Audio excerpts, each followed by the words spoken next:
Amy, if I could speak to you now. I understand your big sort of area is to do with fashion, which is an incredibly important part of the whole process, isn't it? Talk me through how you became involved, when you sort of what was it that gave you the passion to get involved in campaigning about these issues?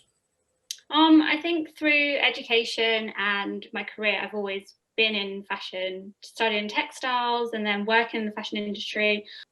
And I also worked in a retail store, which is kind of where it was actually in Kingston, in the Bental Centre.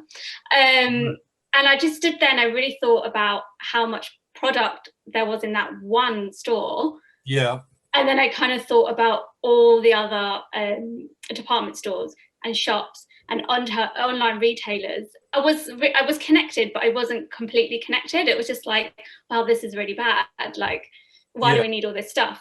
And then it wasn't until I got into fashion styling where I kind of pushed further earlier into the supply chain before those clothes even are like the customers even think about them, which is when I started to think, actually, this is really bad. I would say around 70% of my clients would have been in the fast fashion industry. But it was just the turnaround and the sheer amount of work there was every single day.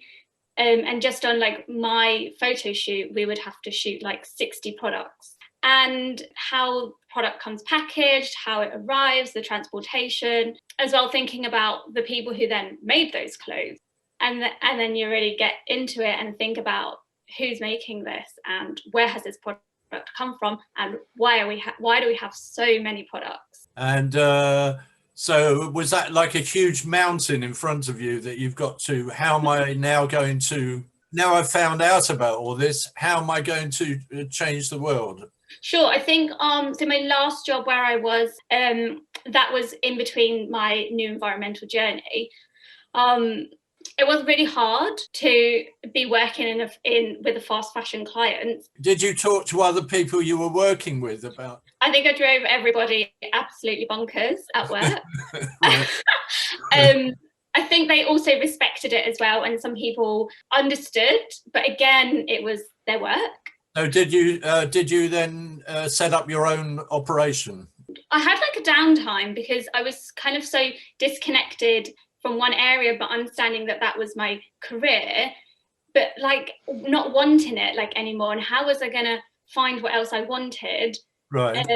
So that was last April. And then me and Bernadette came into contact October last year. And she took over your life then? Yeah. That's great. That's great.